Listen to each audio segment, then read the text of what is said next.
दोस्तों, किसी गांव में एक नाम का आदमी रहा करता था। उस आदमी के दो पुत्र थे। उसमें से एक का नाम करण और दूसरे बेटे का नाम रामू था। खेती बाड़ी करते हुए उनके जो दिन थे वह बड़े ही सुखपूर्वक व्यतीत हो रहे थे। सभी आराम चैन से रह रहे थे। एक दिन की बात है कि वह बूढ़ा आदमी बहुत ज्यादा बीमार पड़ जाता है और उसने अपने दोनों बेटों को अपने पास बुलाया और उनसे कहा कि मेरे बच्चों, अब शायद मेरा अंतिम समय आ गया है। मैं चाहता हूं कि मेरे मरने के बाद तुम दोनों भाई आपस में बड़ी ही सहमति के साथ मिलजुल कर के रहा करो और सुख शांति के साथ अपनी जिंदगी को गुजारो। मैंने बुरे वक्त के लिए कुछ स्वर्ण मुद्राएं इकट्ठा की थीं, जिन्हें मैंने घर के पीछे में जो बबुल का पेड़ है उसी के नीचे जमीन में दबा रखा है। अब वह तुम्हारे काम आएंगे। लेकिन मेरे बच्चों, तुम मुझसे यह वादा करो कि तुम दोनों आवश्यकता पड़ने पर ही उसे बाहर निकालोगे। वह दोनों कहने लगे कि हम वादा करते हैं पिताजी, जैसा आप कहेंगे हम बिल्कुल वैसा करेंगे। धीरे धीरे समय व्यतीत होता गया। थोड़े समय के बाद ही उस बूढ़े आदमी ने अपने प्राणों को त्याग दिया। छोटे भाई को अपने पिता के जाने का बहुत दुख हुआ। दोनों भाई ने उसके पिता का अंतिम संस्कार कर दिया गया। लेकिन बड़े भाई रामू को अपने पिताजी के मरने का जरा भी दुख नहीं था। उसकी आंखों के सामने तो सिर्फ स्वर्ण मुद्राएं ही घूम रही थीं। उस रात को रामू को नींद नहीं आ रही थी। वह बार बार करवट बदल रहा था। आधी रात के बाद सुबह होने से पहले ही वह उठ करके बैठ गया। विचार करने लगा अपने मन में और सोचने लगा कि करण के उठने से पहले मुझे अपना काम पूरा कर लेना चाहिए, वरना फिर कभी ऐसा मौका दोबारा नहीं मिलेगा। यही सोच करके उसने जमीन खोदने का सामान उठाया और घर के पीछे उसी पेड़ के पास जाकर के पहुंच गए जहां पर उसके पिताजी ने सोने को जमीन में गाड़ रखा था। कुछ ही क्षणों में उसने जमीन को खोद करके वहां से मुद्रा को बाहर निकाल लिया। स्वर्ण मुद्राएं को देख करके वह बहुत खुश हुआ। कहने लगा, वाह, इतनी सारी स्वर्ण मुद्राएं। अब लगता है मुझे जिंदगी में कभी भी मेहनत नहीं करनी पड़ेगी और ना ही किसी चीज की कमी रहेगी। उसने तुरंत ही वह स्वर्ण मुद्राएं का घड़ा उठाया और दूसरे पेड़ के नीचे जाकर के जमीन के नीचे गाड़ दिया और फिर आराम से घर में पहुंच करके अपने उसी स्थान पर जाकर के दोबारा लेट गया। जब सुबह हुई तो छोटा भाई करण अपने बड़े भाई रामू को जोर जोर से आवाज लगा करके उठा रहा था।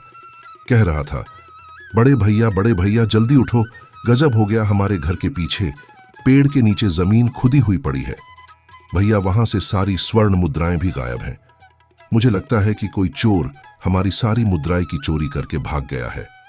रामू कहने लगा कि अरे क्या बोल रहे हो भाई, चलो मैं देखता हूं। जब दोनों भाई उस जगह पर पहुंचे तो सच में ही वह जमीन खुदी हुई पड़ी थी।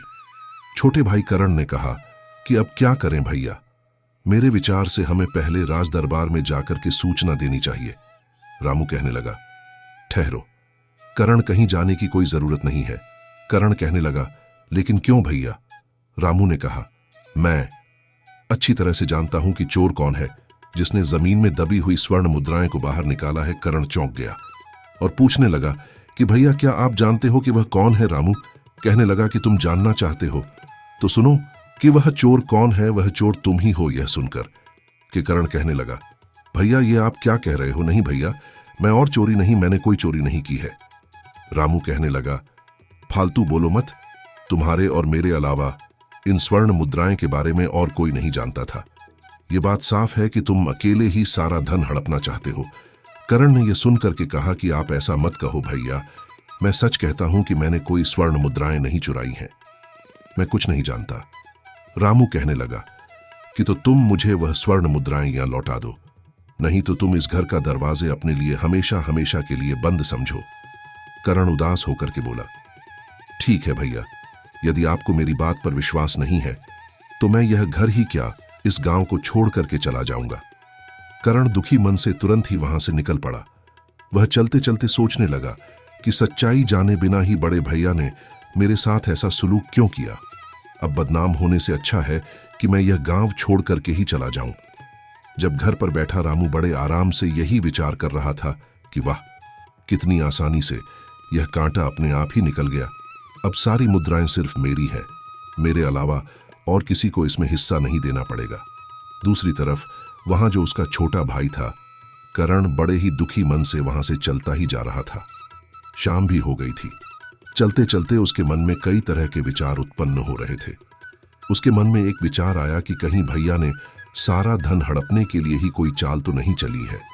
वह अपने विचारों में खोया हुआ लगातार चलता ही जा रहा था कि तभी वह एक बड़ी सी चट्टान के ऊपर जाकर के बैठ गए। अब रात हो चुकी थी और चारों ओर घना अंधेरा छाया हुआ था।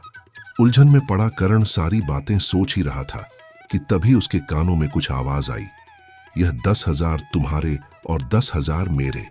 वह सोचने लगा कि कैसी आवाज है। सच्चाई जानने के लिए करण नीचे की ओर झुका। उसने देखा कि 3 आदमी वहां पर थे जो बैठे हुए थे और वे तीनों आपस में किसी तरह के धन का बंटवारा कर रहे थे। करण को यह समझने में बिल्कुल भी देरी ना लगी कि यह तीनों चोर और यह तीनों चोरी का माल आपस में बंटवारा कर रहे हैं। तभी अचानक से करण का पैर फिसल गया और वह उन चोरों के बीच में जाकर के धड़ाम से गिर पड़ा। अंधेरा होने के कारण चोरों को कुछ भी दिखाई नहीं दिया और वह डर के मारे भागने लगे और कहने लगे कि भागो भागो भाई, यहां से लगता है कि यह सेठ का कोई गुप्तचर या फिर उनका कोई सिपाही है जो हम सभी लोगों को पीछा कर रहा था। भागो। चोर कहने लगा कि हाँ भाई, तुम ठीक कहते हो, चलो भागो यहां से। चोर अपना चोरी का माल जो भी चोरी करके लाए थे, डर के मारे वह सब छोड़ करके वहां से भाग गए। जब करण नजर उस धन पर पड़ी तो वह मन ही मन बहुत प्रसन्न हुआ, लेकिन तभी उसके मन में एक दूसरा विचार आया कि असल में यह मुद्राएं चोरी की हैं। इन्हें साथ में ले जाना बिल्कुल ठीक नहीं होगा, इसलिए इनको यहीं पर गाड़ देता हूं और जरूरत पड़ने पर मैं इनको ले जाऊंगा। यही विचार करके करण ने वह सारी मुद्राएं एक पेड़ के नीचे गाड़ दी और रात भर वहीं पर रहा। सुबह अपने रास्ते पर चलने लगा। दोपहर होते होते वह एक घने जंगल से जा रहा था। तभी कुछ चोरों ने उसको घेर लिया और चोरों का राजा उससे कहने लगा कि खबरदार, जो कुछ भी तुम्हारे पास है वह निकाल करके हमको दे दो, नहीं तो हम तुम्हें जान से मार देंगे। करण चोरों की बात को सुनकर के कहने लगा कि भाइयों, मैं तो खुद ही एक मुसीबत में हूं और मेरे पास धन भला कहां से आएगा। चोरों का राजा कहने लगा, यह झूठ बोल रहा है, इसकी तलाशी लो। तलाशी लेने के बाद जब करण के पास वास्तव में उन्हें कोई भी वस्तु प्राप्त नहीं हुई तो राजा क्रोध से चिल्ला उठा और कहने लगा, कोई बात नहीं है, अगर इसके पास पैसे नहीं हैं तो भी यह हमारे काम आएगा।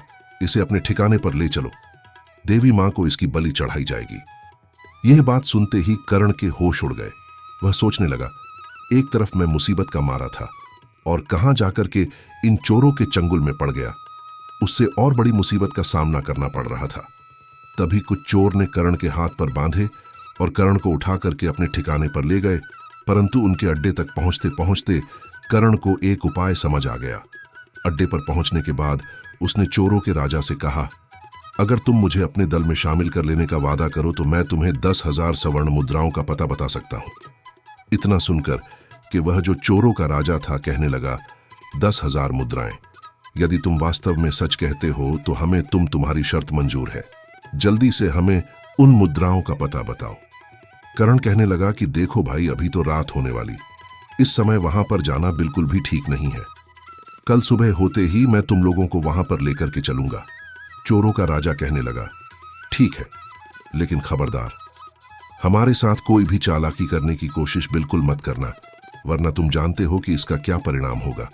तुम्हारे साथ जो भी होगा वह तुमसे बर्दाश्त नहीं होगा, इसीलिए सोच समझ करके मुझसे कोई बात करना। करण बोला, निश्चिंत रहो राजा, मैं तुमसे कोई भी धोखा नहीं करने वाला। सुबह होते ही मैं आप सबको वहां लेकर जाऊंगा, राजा ने कहा। ठीक है। अगली सुबह होती है, करण उन चोरों को उसी जगह पर लेकर के पहुंच जाता है जहां पर उसने वह सोने की मुद्राएं जमीन में दबाई हुई थीं।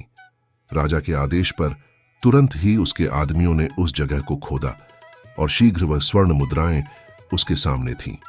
स्वर्ण मुद्राओं को देखकर कि वह सभी जो राजा के आदमी थे, चोर थे, वह बहुत प्रसन्न हो जाते हैं। मुद्राओं को अपनी थैली में भर करके अपने अड्डे की ओर चल पड़े, परंतु करण के दिमाग में अभी भी कोई दूसरी योजना चल रही थी। वह विचार कर रहा था कि यह स्वर्ण मुद्राएं एक तरह से तो मेरे काम में ही आई, लेकिन मैं जल्दी ही इनकी मौत का कारण बन जाऊंगा। इस घटना के बाद करण चोरों के गिरोह के साथ ही रहने लगा और वह चोरों का राजा का सबसे विश्वास पात्र व्यक्ति बन चुका था। कुछ समय के बाद कर्ण ने उन चोरों के राजा से कहा कि राजा, मैं 10 दिन के लिए अपने घर को जाना चाहता हूं। यदि आपकी इजाजत मिल जाए तो मैं अपनी बूढ़े मां को, जो इस समय बीमार है, एक बार उनसे मिलना चाहता हूं। राजा कर्ण की योजना से बिल्कुल भी अनजान थे। वह कर्ण को अपना सबसे विश्वास योग्य आध मानता था। वह जानता था कि कर्ण उसका सबसे भरोसे का आदमी है। वह कभी भी उसके साथ किसी तरह का कोई धोखा नहीं कर सकता है। उस चोर ने जब कर्ण की बात सुनी तो उसने कर्ण को 10 दिन के लिए अपने घर जाने की इजाजत दे दी। कर्ण अपने घर जाने के लिए रवाना तो हुआ, परंतु वह अपने घर जाने के बजाय राजा के महल की तरफ चला गया। उधर राजमहल में महाराज पहले ही उस चोर के आतंक से बहुत परेशान थे। वह अपने महामंत्री से कह रहे थे कि मंत्री जी, आखिर वह चोर कब पकड़ा जाएगा? पूरा राज्य उसके आतंक से परेशान हो रहा है। मंत्री जी महाराज की बात को सुनकर के कहने लगे कि मैं अपनी तरफ से महाराज पूरी कोशिश कर रहा हूं। वह आतंकी जल्दी ही आपको कारागार में नजर आएगा और उसको उसके किए की सजा जरूर मिलेगी। उसी समय वहां पर एक पहरेदार आया और कहने लगा कि महाराज की जय हो। महाराज, एक व्यक्ति आपसे चोर जगीरा के बारे में मिलना चाहता है। वह कहता है कि मैं उसके बारे में सब कुछ जानता हूं। उसकी बात को सुनकर के महाराज कहने लगे कि अच्छा, उसे तुरंत यहां पर लेकर के चले आओ। वह सिपाही गया और कुछ समय के बाद ही कर्ण को राजा के सामने लेकर के पहुंच गया। कर्ण राजा से कहने लगा कि महाराज को मेरा प्रणाम है। महाराज, मेरा नाम कर्ण है। राजा कहने लगा, कहो नौजवान, तुम जगीरा के बारे में क्या जानते हो? उसके बारे में तुम्हें जो भी जान का है वह सब कुछ मुझे बता दो। कर्ण कहने लगा कि महाराज, मुझे क्षमा करो, मैं आपसे एकांत में इस बात को करना चाहता हूं। मंत्री ने कहा कि दुष्ट, क्या तुम जानते नहीं, यहां राजा के सम्मानित और विश्वास पात्र व्यक्ति मौजूद है। जो कहना चाहते हो तुम सबके सामने ही कहो। राजा कहने लगा, ठहरिए महामंत्री जी, यदि यह हमसे एकांत में बात करना चाहता है तो हम इससे एकांत में ही बात करेंगे। आप लोग यहां से चले जाइए, हमें बिल्कुल एकांत छोड़ दीजिए।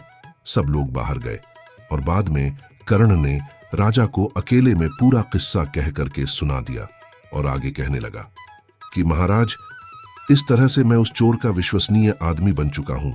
पूरी घटना के बारे में कर्ण ने महाराज को बता दिया और अब मैंने उसे अपने जाल में फंसा लिया है। कर्ण ने कहा, महाराज, अब बस उसे और उसके साथियों को पकड़ने के लिए मुझे आपकी सहायता की जरूरत है। उसकी बात को सुनकर के राजा कहने लगा, बहुत खूब नौजवान, तुम्हारी चतुराई और साहस से मैं बहुत प्रसन्न हूं। उन भयानक चोरों को पकड़ने के लिए जो भी सहयोग चाहिए वह मुझसे तुम बेझिझक हो करके कह सकते हो। मैं करने को तैयार हूं, कहो क्या करना होगा। कर्ण कहने लगा कि महाराज, कल रात को आप कम से कम हमारे साथ में 100 सिपाहियों को मेरे साथ भेज दें। मैं उन सभी को उन चोरों के अड्डे पर ले जाऊंगा जहां पर वह सैनिक उन चोरों पर आक्रमण कर देंगे और उन चोरों को गिरफ्तार कर लिया जाएगा। राजा कहने लगा, बिल्कुल ठीक है नौजवान, तुम्हारी सलाह बिल्कुल उचित है। मैं इसे मानने के लिए तैयार हूं। तो तय रहा कि हम कल रात को हमारे सैनिकों को तुम्हारे साथ भेजेंगे, तब तक कि तुम यही राजमहल में हमारे शाही मेहमान बनकर के रहो। उसके अगले दिन रात होते ही कर्ण अपनी योजना के अनुसार सैनिकों को लेकर के चोरों के अड्डे पर पहुंच गया। सैनिकों की टुकड़ी ने उन चोरों पर आक्रमण कर दिया। कुछ ही समय में सैनिक ने उन चोरों को गिरफ्तार कर लिया और उनमें से कुछ चोर मारे भी गए और जो बचे हुए थे उनको महाराज के सामने पेश कर दिया गया। राज दरबार में कर्ण को देख करके चोरों का राजा जो था वह मन ही मन सोचने लगा, उसने कितना बड़ा धोखा किया। मैंने इस व्यक्ति पर विश्वास किया और इसने मेरे साथ विश्वासघात किया। इस आदमी ने हमें कहीं का नहीं छोड़ा। अगले दिन दरबार में सभी दरबारबारियों और मंत्रियों से विचार विमर्श करने के बाद राजा जो था उसने सभी चोरों को एक ही सजा सुना दी। इन सभी खूनी दरिंदों को हम सजाए मौत देते हैं क्योंकि इन्होंने किसी के साथ कोई रियायत और ना ही रहम किया है, इसलिए इनको जीने का कोई अधिकार नहीं है। सैनिकों, अब तुम इन्हें ले जाओ और अगले 2 दिन इन्हें फांसी पर लटका देना। इसके बाद वह राजा था, उसने कहा कि कर्ण, तुम्हारी बहादुरी से हम बहुत प्रसन्न हैं। आज से हम तुम्हें अपना सेनापति नियुक्त करते हैं। कर्ण ने यह सुनकर के कहा कि आपका धन्यवाद महाराज, जो आपने मुझे देश की सेवा करने के योग्य समझा। उधर दूसरी तरफ कर्ण का जो बड़ा भाई था अपने पिता की मेहनत की कमाई को बुरे कामों में बर्बाद कर रहा था, क्योंकि वह उसकी खुद की कमाई नहीं थी और वह बेईमानी करके उस धन को प्राप्त किया था। उसको उससे जुआ खेलने की बुरी लत लग चुकी थी। वह शराब और जुए में अपना सारा पैसा बर्बाद कर चुका था। उसकी हालत इतनी दयनीय हो चुकी थी कि उसके पास खाने के लिए अन्न तक भी नहीं था। पूरे गांव में वह इतना बदनाम हो चुका था कि अब उसे गांव में कहीं भी कोई भी काम नहीं मिल पा रहा था। इसीलिए उसने यह निश्चित किया कि इस गांव में भूखा मरने से अच्छा है कि मैं किसी दूसरे गांव में जाकर के कोई काम धंधा ढूंढ लूं। इसी तरह से विचार करते हुए वह अपने घर से निकल पड़ा। चलता चलता उसी राज्य में आ पहुंचा जहां पर उसका भाई कर्ण सेनापति था। उसी नगर में वह किसी सेठ जी की दुकान पर गया और उनसे पूछने लगा, सेठ जी, क्या मुझे कोई काम मिलेगा? सेठ ने उसकी बात सुनकर के कहा, अरे भाई, तुम तो चेहरे से ही चोर लगते हो, तुम्हें भला कोई क्या काम देगा? इसलिए मुझे माफ करो भाई और यहां से चले जाओ। रामू सोचने लगा, ईमानदारी से शायद मुझे यहां पर कोई काम मिलने वाला नहीं है। अब तो पेट भरने के लिए मुझे चोर और उचक्का ही बनना होगा। तभी उसकी नजर सेठ के पास रखी हुई एक थैली पर पड़ी। उसे लगा कि स्वर्ण मुद्राओं से भरी हुई थैली है। उसने वहां से वह थैली उठा ली और तुरंत ही वहां से भाग निकला और सेठ को उसे पकड़ने का मौका ही नहीं मिला। वह बस तो चोर चोर चिल्लाता ही रह गया और वह वहां से भाग गया। बाजार के कुछ लोग उसके पीछे भागे, लेकिन रामू को ढूंढ नहीं पाए और मायूस होकर लोग वापस अपनी जगह पर लौट आए। इधर सेनापति बन चुका कर्ण अपना काम बड़ी ही ईमानदारी से कर रहा था। एक दिन की बात है, महाराज ने कर्ण को बुलाया और कहा, कर्ण, तुम एक बहुत ही बहादुर, बुद्धिमान और नेक आदमी हो। मैं चाहता हूं कि मेरी बेटी के साथ तुम विवाह कर लो। कहो, इस पर तुम क्या चाहते हो? यदि तुम्हारी इच्छा हो तो मैं चाहता हूं कि मैं अपनी बेटी का विवाह तुम्हारे साथ कर दूं। कर्ण ने कहा कि महाराज, यदि आपकी यही इच्छा है तो मैं इनकार नहीं कर सकता। मुझे यह विवाह स्वीकार है। कर्ण के इस फैसले से राजा बहुत खुश हुआ और कुछ ही दिनों में शुभ मुहूर्त को देख करके राजा की बेटी और कर्ण का विवाह कर दिया गया। विवाह को अभी कुछ दिन ही व्यतीत हुए थे और महाराज ने कर्ण को कहा कि बेटा कर्ण, अब हम 80 साल के हो चुके हैं और इसलिए हम चाहते हैं कि अब राज्य की जो भागडोर है वह तुम संभाल लो। कर्ण ने कहा, आपको जैसा उचित लगे महाराज। अगले ही दिन कर्ण का राज्य तिलक कर दिया गया। महाराज तीर्थ यात्रा को निकल चुके थे। इस तरह से कुछ महीने व्यतीत होते हैं और उसके बाद जो सबसे बड़ी समस्या कर्ण के सामने आई वह थी रामू, जो चोर बन गया था, जो उसी का सगा भाई रामू था और वह अब तक का नामी और खतरनाक चोर बन चुका था। सैनिकों ने काफी प्रयास किया लेकिन वह उसे पकड़ ना सके। चोर उसी जंगल में एक पुराने मंदिर में रहा करता था। एक रात वह बैठा सोच रहा था कि कोई ऐसी तरकीब लगाई जाए कि मुझे बार बार चोरी करने की जरूरत ना पड़े। एक बार में इतना माल उड़ा लिया जाए कि भविष्य में दोबारा चोरी नहीं करनी पड़े। अगर मैं एक बार राजा के खजाने पर हाथ साफ कर लूं तो मुझे दोबारा कभी भी भूख मरने की नौबत नहीं आएगी और ना ही कभी मुझे चोरी करने की कोई जरूरत पड़ेगी। और फिर मैं किसी दूसरे देश में जाकर के अपनी आगे की जो जिंदगी है बड़े आराम से गुजार सकता हूं। अगली रात खजाने की चोरी करने के उद्देश्य से रामू राज महल में पीछे जा पहुंचा। हाथों में रस्सी लिए वह दीवार पर चढ़ने की सोच रहा था और दूसरी तरफ संयोग से उस चोर के बारे में विचार करते हुए सोच सोच कर कि राजा को नींद नहीं आ रही थी। उस समय राजा महल की छत पर घूम रहे थे। जैसे ही रामू रस्सी के सहारे छत के ऊपर चढ़ा, वहां पर मौजूद राजा कर्ण ने उसे देख लिया। राजा कर्ण ने अपनी तलवार निकाली और साथ ही अपने सिपाही को आवाज लगाई। कुछ ही पल में राजा के जितने सिपाही थे वह सभी वहां पर जाकर के पहुंच गए। राजा ने सैनिकों से कहा कि सैनिकों, गिरफ्तार कर लो इसे। रामू ने वहां से भागने की पूरी कोशिश की लेकिन किसी तरह से भागने में असफल रहा और सैनिकों ने उसे पकड़ लिया। कर्ण उसे देख करके कहने लगा, तुम तो मेरे भाई रामू हो, लेकिन एक नामी चोर। मैं यह सपने में भी नहीं सोच सकता था कि मेरा भाई इतना बड़ा चोर निकलेगा।